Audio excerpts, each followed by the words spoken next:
देश की record time में 21 महीने में आगरा से लखनऊ एक्सप्रेसवे जो 323 किलोमीटर का था, access control 6 lane expandable to 8 lane हम लोगों ने बना करके तैयार कर दिया। और देश में पहली बार जब नेताजी के जन्मदिन के दिन मैंने उसका उद्घाटन किया तो एयरफोर्स के जो टेक्निकल सपोर्ट मुझे मिल रहा था उसका सपोर्ट लेकर के उस समय उस एक्सप्रेसवे पर सुकोई मिराज का टचडाउन किया। वो शायद देश का पहले हाईवे था जिसमें सुकोई और मिराज उतर गया। हालांकि हमारी सरकार चली गई, हम लोग सरकार नहीं बना पाए।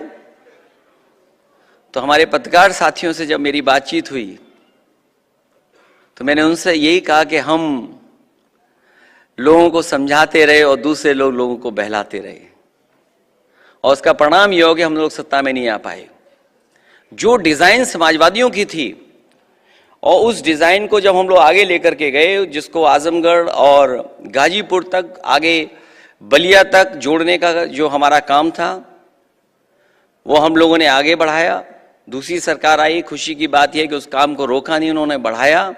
और उसका परिणाम यह हुआ कि समाजवादी पार्टी की जो योजना थी, जिस एक्सप्रेसवे को उन्होंने डिजाइन किया था, सड़क पर जो आपको उतरने की फैसिलिटी दी थी, उसी का परिणाम यह हुआ कि देश के प्रधानमंत्री सबसे भारी वाहन से जो हरकुलस है एयरफोर्स का, उस पर उतरा था और इकलौता हाईवे था।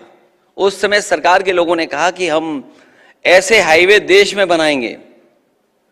मुझे नहीं पता, आप बेहतर समझते होंगे कि आगरा लखनऊ एक्सप्रेसवे और पूर्वांचल एक्सप्रेसवे के बाद कोई अगर एक्सप्रेसवे बनाओ तो एक आध तो बना हो, वरना इस फैसिलिटी के साथ कि इमरजेंसी में कभी फौज को हमारी जरूरत पड़े तो ऐसा हाईवे किसी ने डिजाइन नहीं किया।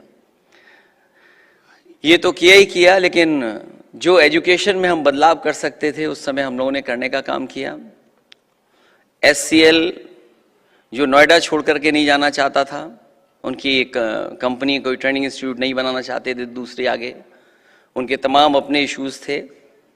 जब मैं सरकार में आया सबसे पहले उनको बुलाया, मैंने कहा कि मैं चाहता हूं कि आप लोग लखनऊ तक आएँ, क्योंकि यहाँ के बच्चे भी जो न केवल यहाँ उनको तकलीफ होती है पढ़ने की, बल्कि यहाँ से जब वो बाहर जाते हैं तो अपने परिवार के लोगों के बीच नहीं रह पाते हैं। कोई बेंगलोर जा रहा है, कोई हैदराबाद जा रहा है, कोई चेन्नई जा रहा है।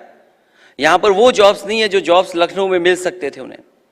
और मुझे खुशी है इस बात की कि शिव नाडर जी ने उस चीज़ को टेकअप किया, और नोएडा के बाद सबसे बड़ा ट्रेनिंग इंस्टीट्यूट अगर SCL ने कोई बनाया तो वो लखनऊ में बनाया। और उसका परिणाम यह है कि 6000 के लगभग बच्चे वहाँ पर जॉब कर रहे हैं, नौकरी कर रहे हैं वहाँ पर।